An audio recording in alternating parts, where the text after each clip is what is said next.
الحمدللہ رب العالمین والصلاة والسلام علی رسولہ الکریم وعلی آلہ واصحابہ اجمعین اما بعد فاعوذ باللہ من الشیطان الرجیم بسم اللہ الرحمن الرحیم رب اشرح لی صدری ویسر لی امری واحلل عقدۃ من لسانی یفقہوا قولی۔ شہر رمضان الذی انزل فیہ القرآن، رمضان کا مہینہ ہے جس میں اللہ سبحانہ تعالیٰ نے قرآن کو نازل کیا، اور اس قرآن کے نازل کرنے کا مقصد کیا بیان فرمایا؟ ھدی للناس، تاکہ لوگ اس سے ہدایت حاصل کریں، لوگوں کی ہدایت کا ذریعہ بنیں۔ تو اللہ تعالیٰ نے جو کتاب ہمیں دی ہے قرآن، اس کا اصل مقصد جو اللہ سبحانہ تعالیٰ نے قرآن میں بیان فرمایا وہ کیا ہے کہ اس کے ذریعے سے لوگ ہدایت حاصل کریں۔ ہمیں زندگی گزارنے کے لیے کوئی نہ کوئی راستہ تو اختیار کرنا پڑتا ہے۔ ہر انسان جو اپنی زندگی اس وقت بسر کر رہا ہے وہ کسی نہ کسی راستے پہ چل رہا ہے، اور زندگی گزارنے کا راستہ اور زندگی گزارنے کا جو طریقہ ہے ہر انسان کہیں نہ کہیں سے وہ طریقہ لے رہا ہے۔ کچھ لوگ اپنے کلچر سے وہ طریقہ لیتے ہیں، اپنے تہذیب میں جو دیکھا لوگوں کو کرتے وہ اسی طرح کرنا شروع کر دیا۔ کچھ لوگ وہ طریقہ اپنے آباء و اجداد سے لیتے ہیں، جیسے اپنے باپ دادا کو کرتے ہوئے دیکھا ویسے ہی کنٹینیو کرنا شروع کر دیا۔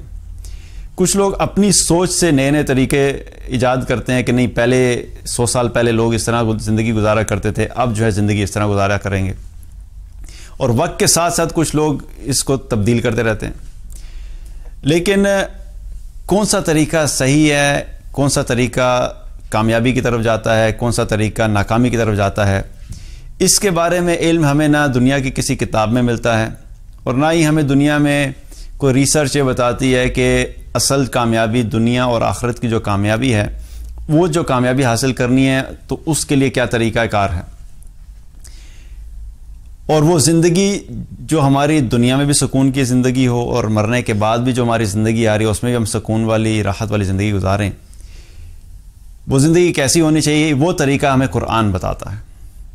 تو یہ بیسیکلی ہمارے لیے ہدایت بھی ہے اور ہدایات بھی ہیں۔ اللہ تعالیٰ نے اس میں گائیڈنس بھی رکھی ہے، اور اس گائیڈنس کے لیے گائیڈ لائنز بھی دی ہیں کہ کس طریقے سے اس ہدایت کو حاصل کرنا ہے اور کن کن طریقے سے ہم اس ہدایت کی طرف جا سکتے ہیں۔ اور اللہ سبحانہ تعالیٰ نے اس قرآن کو ہماری زندگی میں، چونکہ اللہ تعالیٰ نے پیدا ہمیں کیا ہے تو ہماری زندگی میں مختلف قسم کی سچویشنز آتی ہیں۔ اللہ تعالیٰ کو پتہ تھا کہ میں نے اپنے بندوں کو بھیجنا ہے تو ان کو بہت سی چیزوں میں جب گائیڈنس چاہیے ہوگی تو مجھے پہلے سے بتانا ہے کہ جب تمہیں یہ سچویشن آئے تو تمہیں کیا کرنا ہے، جب کوئی مشکل آئے تو تمہیں کیا کرنا ہے، تمہارے رزق کا مسئلہ ہے تو تمہیں رزق کیسے ملے گا۔ تو بہت سارے ہماری ضروریات ہیں جن کے بارے میں اللہ تعالیٰ نے قرآن میں ہمیں بتایا کہ جب بھی تمہاری زندگی میں کوئی مشکل آئے، ضرورت آئے، تمہیں کوئی گائیڈنس چاہیے تو اس قرآن کو کھول لیا کرو، اس کے ذریعے سے تمہیں ہدایت بھی مل جائے گی اور وہ راستہ بھی نظر آ جائے گا جو تمہارے مسئلے کا حل ہے۔ قرآن ہمارے لیے کیوں ضروری ہے؟ سب سے پہلی چیز کہ ہماری جو دنیا کی ضروریات ہیں جو ہمیں نظر آتی ہیں، ایک ہے ہماری آخرت کی ضرورت۔ آخرت کی ضرورت ابھی ہماری آنکھوں کے سامنے ہے نہیں، کیونکہ آخرت ہم نے دیکھی نہیں۔ آخرت میں ہمارا ایمان ہے، لیکن آخرت میں آنے والے جو چیزیں ہیں ان کے بارے میں قرآن سے اور احادیث سے ہمیں پتہ لگتا ہے، لیکن ہم نے اپنی آنکھوں سے دیکھا نہیں ہے۔ اس لیے بہت سے لوگوں کا ایمان اور یقین آخرت پہ جو ہے وہ کمزور ہوتا ہے، کیونکہ جو چیز دیکھی نہیں ہوتی اس پہ ایمان رکھنا اور اس پہ یقین کرنا وہ آسان نہیں ہوتا، وہ مشکل کام ہوتا ہے۔ لیکن جو چیز آنکھوں کے سامنے نظر آ رہی ہوتی ہے اس پہ 100% انسان کا یقین ہوتا ہے، کیونکہ آپ کو نظر آ رہا ہوتا ہے کہ جب میں یہ کروں گا تو یہ ہو رہا ہے، تو اس پہ یقین آسان ہوتا ہے۔ تو کچھ ہماری دنیا کی ضروریات ہیں، کچھ ہماری آخرت کی ضروریات ہیں۔ اللہ سبحانہ تعالیٰ نے یہ قرآن جو ہمیں عطا کیا، اس میں اللہ نے ہماری دنیا کی ضروریات کا بھی حل دیا ہمیں، اور ہماری آخرت کی ضروریات کا بھی حل دیا، کہ ہم دنیا میں جو چیز حاصل کرنا چاہتے ہیں ان کا بھی سلوشن دیا، اور آخرت میں جو ہماری ضرورت ہوگی اللہ تعالیٰ نے اس کا بھی سلوشن دیا۔ اب دنیا کی ضرورت جو ہے ہم اگر دیکھیں تو ہر انسان کی ایک بنیادی ضرورت جو کہ تمام انسان جو ہیں، چاہے وہ کسی دین سے تعلق رکھتے ہیں یا نہیں رکھتے، اسلام میں ہے یا اسلام میں نہیں ہے، وہ ان کی ایک ضرورت کیا ہے؟ وہ رزق، کہ دنیا میں زندگی بسر کرنے کے لیے مال چاہیے، گھر چاہیے، کھانا چاہیے، پانی چاہیے، یہ سب چیزیں ہمارے رزق سے تعلق رکھتے ہیں۔ تو رزق اور یہ رزق ایسی چیز ہے کہ جس کے بارے میں اگر ہم دیکھیں، اپنے گھروں میں دیکھیں، اپنی فیملیز میں دیکھیں، اپنے سوشل سرکل میں دیکھیں، پوری دنیا میں دیکھیں، تو زیادہ تر فوکس آپ کو جو جو بات کا نظر آئے گا وہ اس رزق کے گرد ہی گھوم رہا ہوتا ہے. اچھی گاڑی چاہیے, اچھا گھر چاہیے, مال زیادہ چاہیے, اچھی جاب چاہیے, اچھا بزنس چاہیے, اس سب کا تعلق کس چیز سے؟ رزق سے. تو رزق کے بارے میں بھی اللہ تعالیٰ نے بتایا کہ رزق ہم لوگ چاہتے ہیں کہ ہمیں اللہ تعالیٰ رزق عطا کرے, ہر انسان کی ضرورت ہے. تو اللہ تعالیٰ نے رزق کے بارے میں ہمیں قرآن میں بتایا کہ پہلے تم یہ سمجھ لو کہ رزق کے فیصلے ہوتے کدھر ہیں. اولم یعلموا ان اللہ یبسط الرزق لمن یشاء ویقدر, کیا یہ جانتے نہیں ہیں کہ اللہ ہی ہے جس کا زیادہ رزق بڑھاتا ہے, جس کا زیادہ رزق کم کر دیتا ہے. تو رزق کا فیصلہ کدھر ہے؟ اللہ کے ہاتھ میں. تو رزق کا فیصلہ جب اللہ کے ہاتھ میں ہے اور فیصلے اللہ کرتا ہے کہ میں نے کس کا رزق بڑھانا ہے, کس کا رزق کم کرنا ہے, تو پھر ہمیں اگر اپنا رزق بڑھوانا ہے تو ہمیں کس کو کانٹیکٹ کرنا ہے؟ ہمیں اللہ سبحانہ تعالیٰ کو کانٹیکٹ کرنا ہے. ہمیں اللہ ہی سے پوچھنا ہے کہ یا اللہ ٹھیک ہے رزق آپ کے قبضے میں, آپ ہی بڑھاتے ہیں, آپ ہی کم کرتے ہیں, تو ہمیں بتا دیں کہ ہم اپنا رزق چاہتے ہیں کہ ہمیں رزق جو ہے وہ کشادگی کے ساتھ ملے, ہمیں رزق ملے. تو ہمیں کیا کرنا چاہیے؟ تو اللہ تعالیٰ اس چیز کا جواب بھی ہمیں قرآن میں دیتے ہیں کہ بھئی اس کا حل کیا ہے. وَمَن يَتَّقِ اللَّهَ يَجْعَلْ لَهُ مَخْرَجًا, جو شخص بھی تقوی اختیار کرتا ہے اللہ تعالیٰ فرماتے ہیں کہ میں اس کے لیے ہر مشکل سے نکلنے کا راستہ بنا دیتا ہوں. وَيَرْزُقُ مِنْ حَيْثُ لَا يَحْتَسِبُ, اور رزق اس کو ایسی جگہ سے عطا کرتا ہوں جہاں سے وہ سوچ بھی نہیں سکتا. کہ تو کیا پتہ لگا کہ اگر ہم چاہتے ہیں کہ ہمیں رزق ملنا شروع ہو جائے, اس کا راستہ اللہ تعالیٰ نے کیا بتایا کہ تم لوگ تقوی اختیار کرو. تو جب تم تقوی اختیار کرو گے تو میں تمہیں رزق ایسی جگہ سے دوں گا جہاں سے تم سوچ بھی نہیں سکتے. تو رزق کا مسئلہ حل ہو گیا. اللہ تعالیٰ نے ہمیں بتا دیا کہ رزق جو ہے وہ کیسے حاصل ہو سکتا ہے. تو اس کا حل ہمیں اللہ تعالیٰ نے قرآن میں بتایا.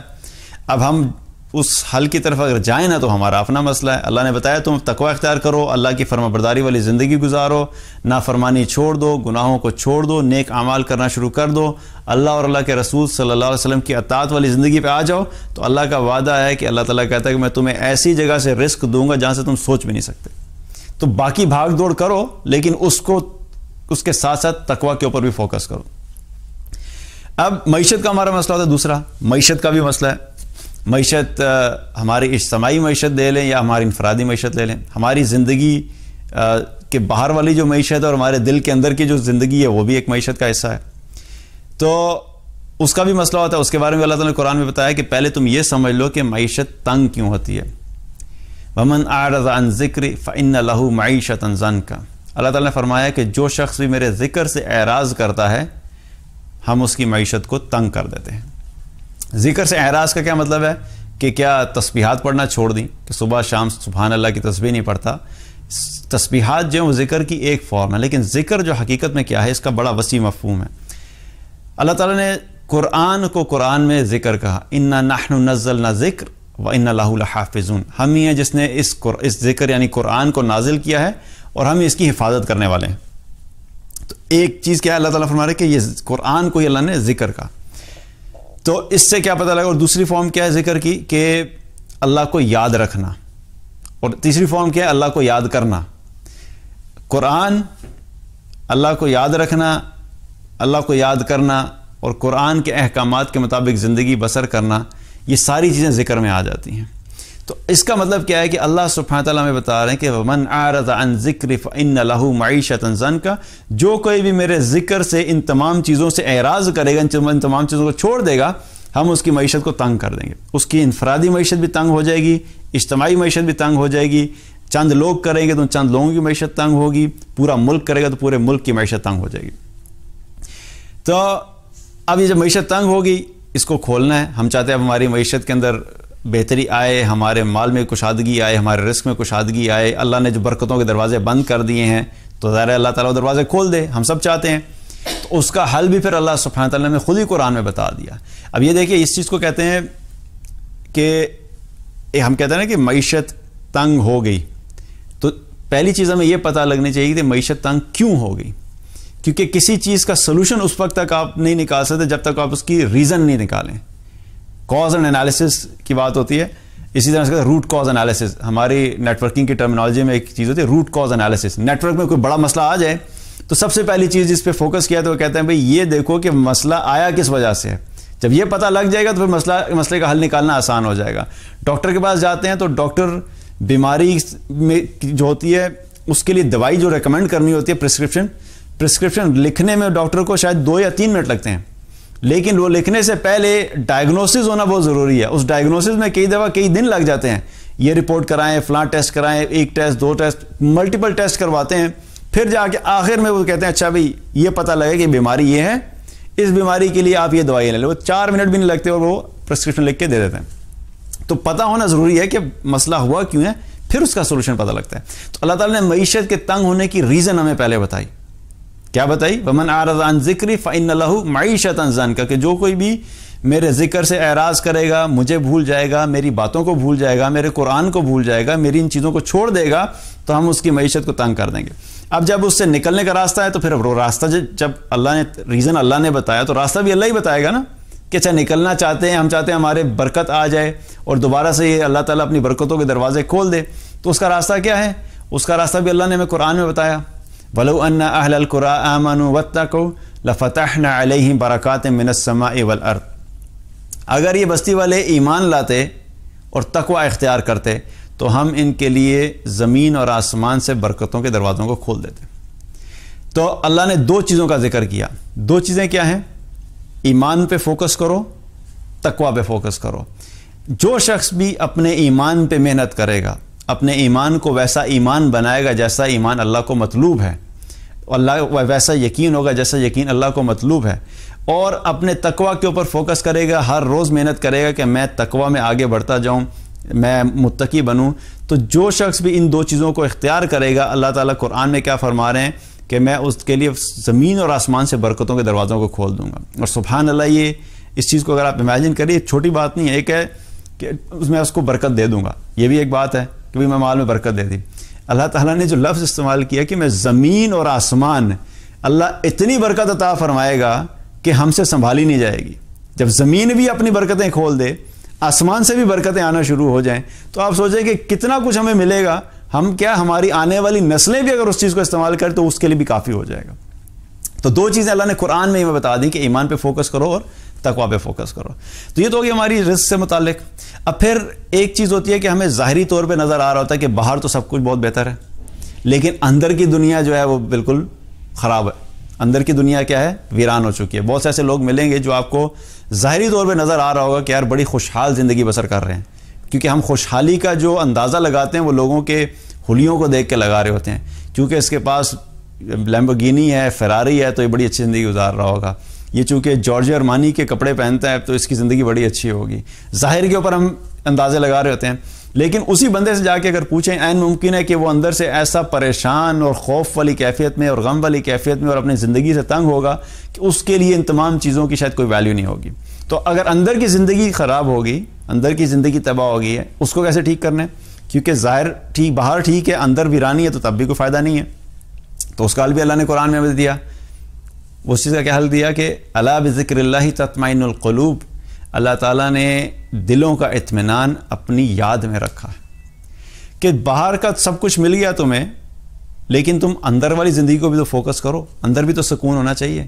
تو اس کا سلوشن اللہ نے قرآن میں ہی ہمیں بتا دیا کہ جو شخص یہ چاہتا ہے کہ اس کا دل مطمئن ہو, سکون ہو, راحت ہو, اندر اطمینان ہو, اندر ایک سکون والی کیفیت ہو, تو وہ اللہ کو یاد کرے. جو شخص اللہ کو یاد کرے گا, اللہ کو یاد رکھے گا. اور اگر ہم ذکر کی بات کرتے ہیں, ہم نے پچھلی آیت میں بھی کیا بات کی تھی, ذکر سے مراد اگر ہم قرآن بھی لیں تو پھر کیا ہے کہ جو شخص بھی اپنی زندگی اللہ کے احکامات کے مطابق گزارے گا, اللہ اس کے دل کو بھی مطمئن کر دے گا.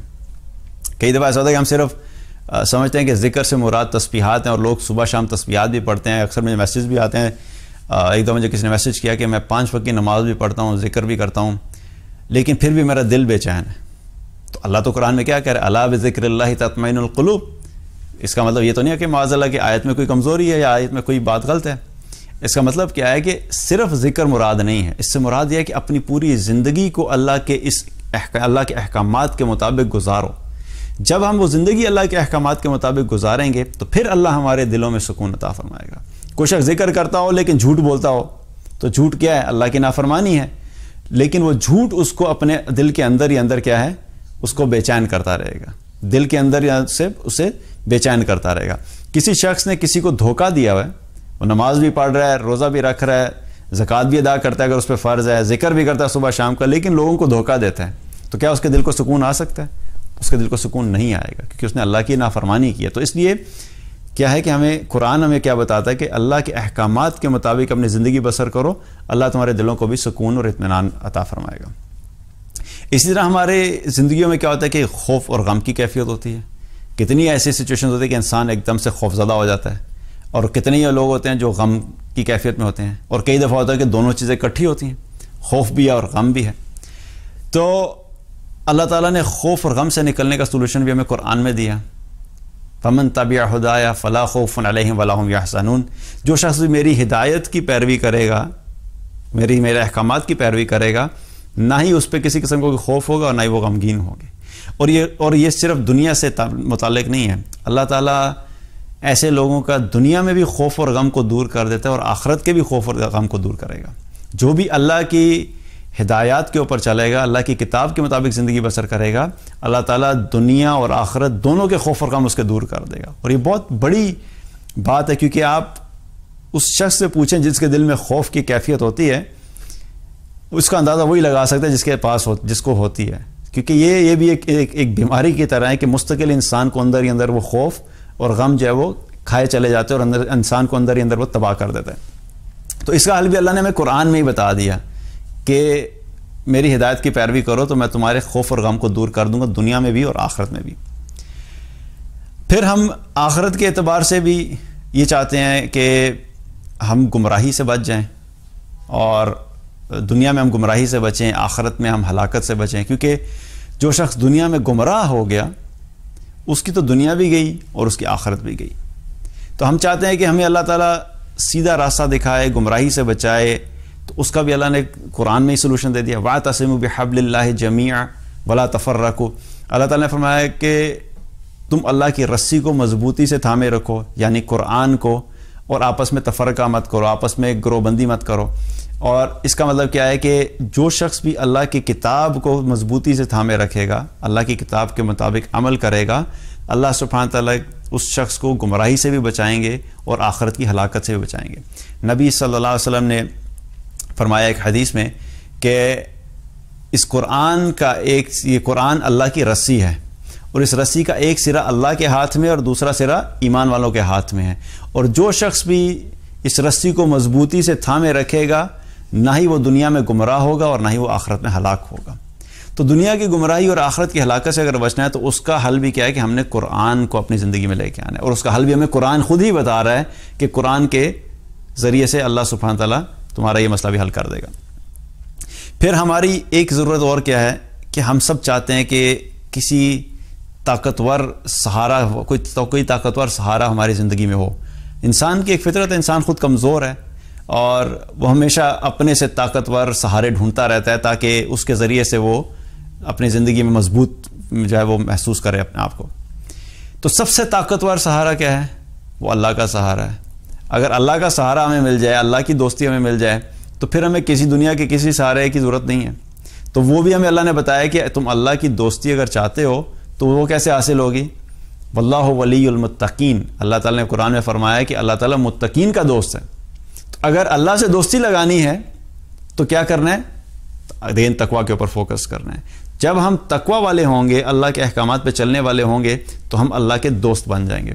اور جب جو اللہ کا دوست ہوتا ہے تو پھر یاد رکھیں کہ اللہ اپنی دوستی نبھاتا ہے۔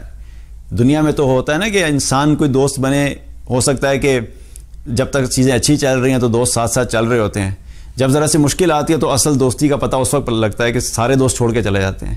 تو اللہ سبحانہ تعالیٰ جب دوستی کرتا ہے کسی سے تو پھر وہ ہر حال میں اس بندے کے ساتھ رہتا ہے۔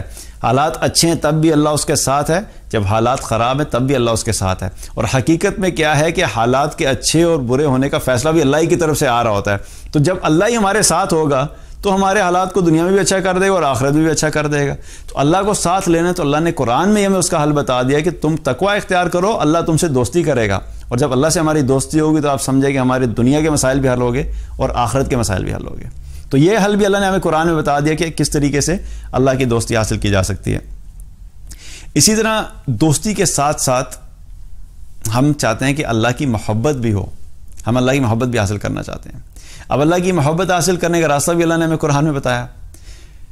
اللہ سبحانہ تعالیٰ نے نبی صلی اللہ علیہ وسلم سے فرمایا قل ان کنتم تحبون اللہ فاتبعونی، آپ ان سے کہہ دیجئے کہ اگر یہ اللہ سے محبت کرتے ہیں، اللہ سے محبت کا دعویٰ کرتے ہیں، تو یہ آپ کی پیروی کریں، فاتبعونی، میری پیروی کریں، یعنی نبی صلی اللہ علیہ وسلم کی پیروی کریں۔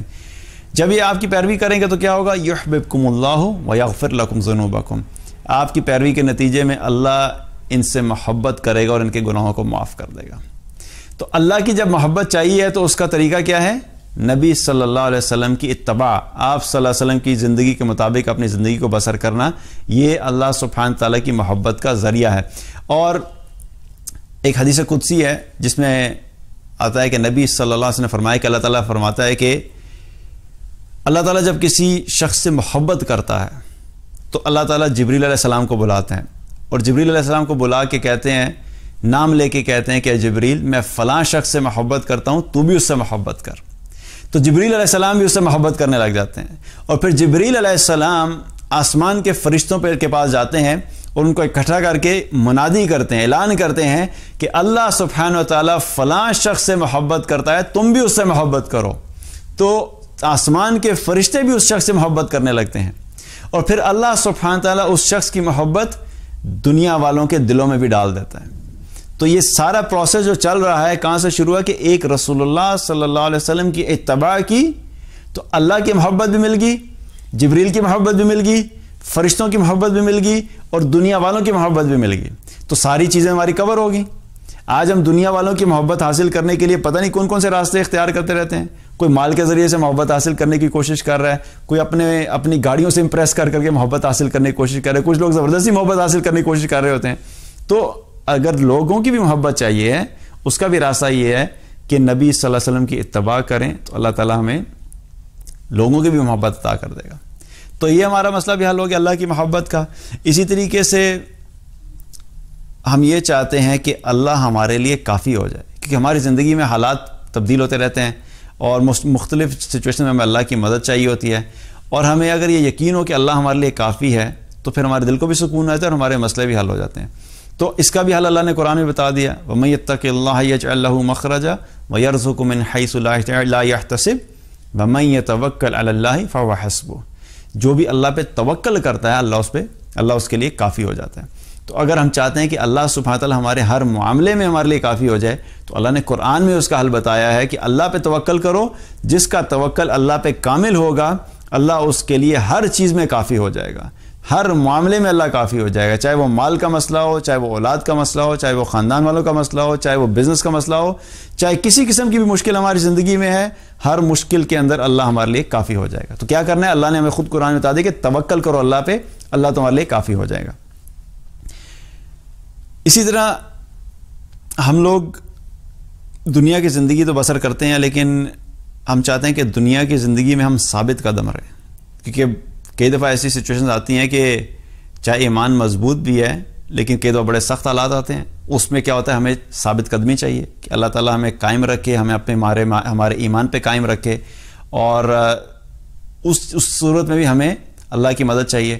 اور ایک ثابت قدمی ہمیں چاہیے ہوگی آخرت میں، کیونکہ عین ممکن ہے کہ کسی کو دنیا میں تو ثابت قدمی مل گئی، وہ ثابت قدم رہا، لیکن آخرت میں پھسل گیا تو بھی ناکامی ہوگی۔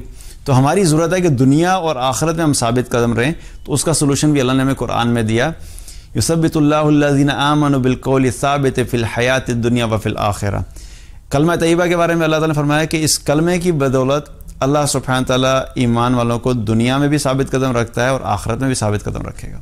تو اللہ نے جو کلمہ ہمیں دیا ہے لا الہ الا اللہ محمد الرسول اللہ، دو حصے ہیں اس کے، اللہ پہ ایمان، اللہ کو اپنا معبود ماننا اور صرف اللہ ہی کو اپنا معبود ماننا، اللہ کے علاوہ کسی اور کو اپنا معبود نہیں ماننا، اللہ کے ساتھ شرک نہ کرنا، اور محمد صلی اللہ علیہ وسلم کے اتباع کرنا اور آپ صلی اللہ علیہ وسلم کی بتائی ہوئی زندگی کے مطابق زندگی بسر کرنا۔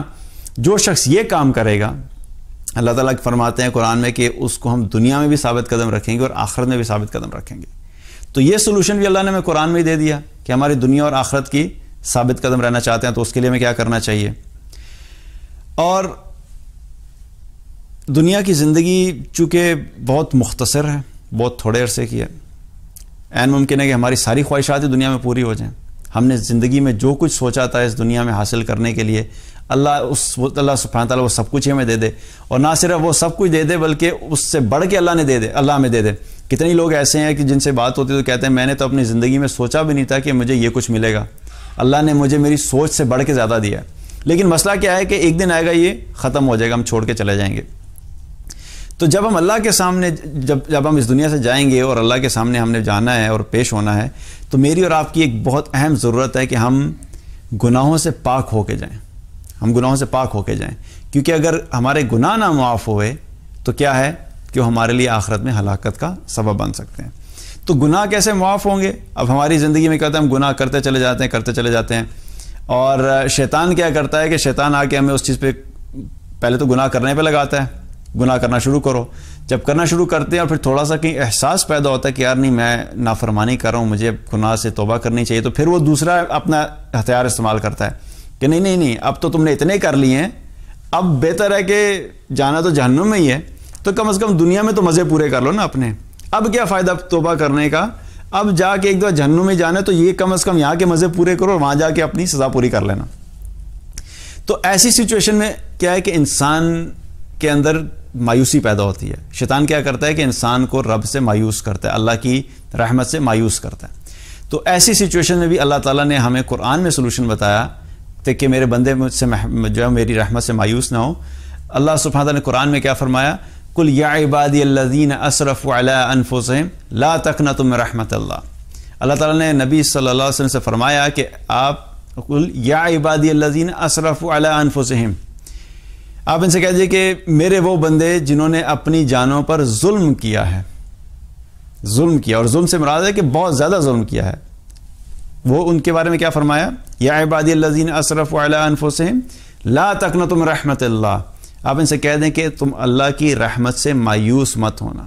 تم نے گناہ کر لیے، جتنے کر سکتے تھے کر لیے، 30 سال 40 سال 50 سال 60 سال 80 سال۔ یہ آیت سب کے لیے ہے، یہ آیت اللہ تعالیٰ نے جو قرآن میں دی ہے یہ صرف نوجوان کے لیے نہیں کہ ابھی جس نے اپنے گناہ شروع کیے ہیں، یہ جس وقت سے اعمال کرنا، اللہ کی اطاعت کرنا فرض ہوا اور موت سے پہلے کا جو وقت ہے، ان تمام لوگوں کے لیے یہ آیت ہے کہ اللہ کی رحمت سے کسی سٹیج پہ بھی مایوس نہیں ہونا۔ لا تقنطوا من رحمت اللہ ان اللہ یغفر الذنوب جميعا انہ هو الغفور الرحیم۔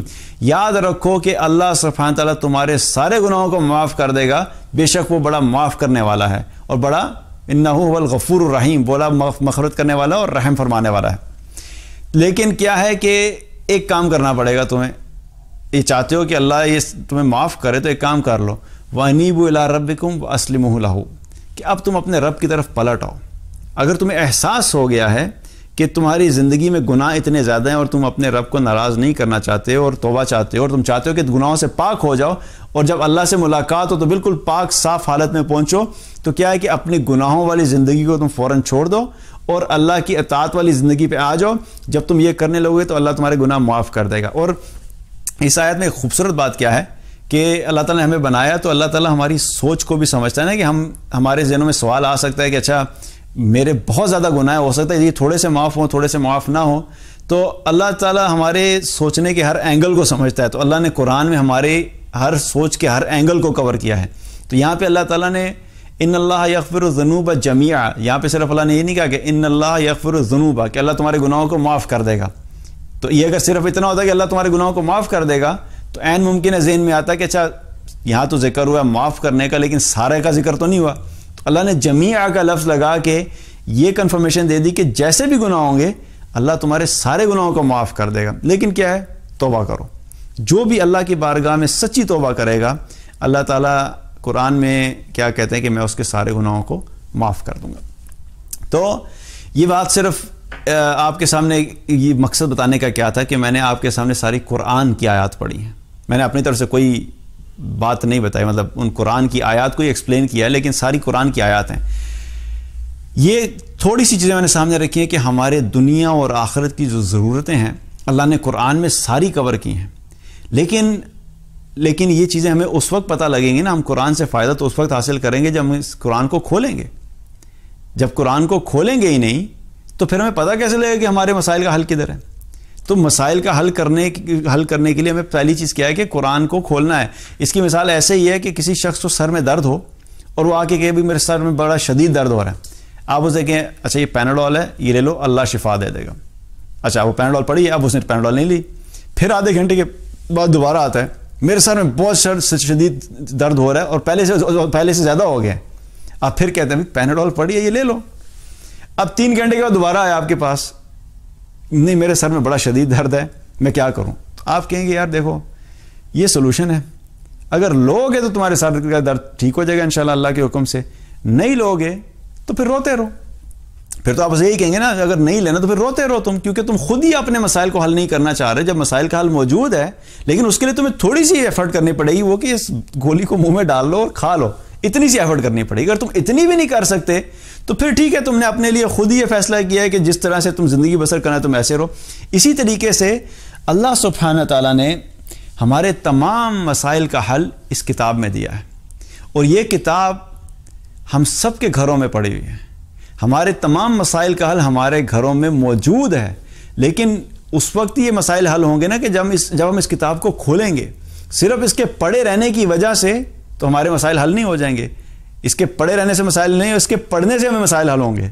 پڑھے رہنے سے مسائل نہیں حل ہوں گے, پڑھنے سے مسائل حل ہوں گے. اس کو کھول کے جب ہم پڑھیں گے, اس کی تلاوت بھی کریں گے, قرات بھی کریں گے, اس کو ترجمے سے بھی پڑھیں گے, اس کو سمجھیں گے بھی, تبھی ہمیں پتہ لگے گا کہ ہمارے مسائل کا حل کیا ہے. اور یاد رکھیے کہ یہ وہ کتاب ہے جس کے بارے میں آپ صلی اللہ علیہ وسلم نے فرمایا کہ قیامت کے دن قرآن سفارشی بن کر آئے گا اور اس کی سفارش قبول کی جائے گی. جس شخص نے اس قرآن کو اپنا پیشوا بنایا یہ اس شخص کے حق میں گواہی دے گا اور اس کو جنت میں لے کے جائے گا, اور جس شخص نے اس کو پس پشت ڈالا یہ اس کو جہنم میں دھکیل کے لے جائے گا. تو یاد رکھیے کہ یہ قرآن, جب تک ہم قرآن سے قریب نہیں ہوں گے تو ہماری زندگیوں میں تبدیلی نہیں آ سکتی, ہمارے معاشروں میں بہتری نہیں آ سکتی, کیونکہ اس میں تمام تعلیمات موجود ہے جو ہماری ذاتی, انفرادی اور اجتماعی زندگی کے لیے ضروری ہیں. اور اس کے ساتھ ساتھ آپ صلی اللہ علیہ وسلم نے کیا فرمایا قرآن سیکھنے اور سکھانے والوں کے بارے میں, خیرکم من تعلم القرآن وعلمہ, تم میں سے بہترین لوگ وہ ہیں جو قرآن سیکھنے والے ہیں, جو قرآن سیکھتے ہیں اور سکھاتے ہیں. تو ہمیں یہ ایک کوشش ضرور کرنی ہے کہ ہم ایٹ لیسٹ ایک کیٹیگری میں ہوں, یا سیکھنے والے میں ہوں یا سکھانے والوں میں ہوں, اور اگر دونوں میں ہے تو الحمدللہ یہ اللہ کا کرم ہے. تو کچھ نہ کچھ حصہ قرآن کا ہر روز ہم نے پڑھنا ہے. رمضان سے ہی شروع کر دیں کہ کم از کم آدھا گھنٹہ اپنی زندگی میں ضرور نکالیں, آدھا گھنٹہ نکالیں, 15 منٹ تلاوت, 15 منٹ ترجمہ, تاکہ ہمیں پتہ لگے کہ اللہ سبحانہ تعالیٰ ہم سے کہہ کے آ رہا ہے. اور جب ہم اس چیز کے ساتھ جتنا ہم قرآن کی تعلیمات کے بارے میں جانتے چلے جائیں گے اور عمل کرنا شروع کریں گے, آپ خود دیکھیں گے کہ ہماری زندگیوں میں اتنی برکت ہوگی, اتنی اللہ سبحانہ تعالیٰ ہماری زندگیوں کو خوبصورت بنائے گا, اور اللہ سبحانہ تعالیٰ اس کے ذریعے سے ہماری آخرت بھی اچھی کرے گا. اللہ تعالیٰ ہم سب کو عمل کی توفیق عطا فرمائے.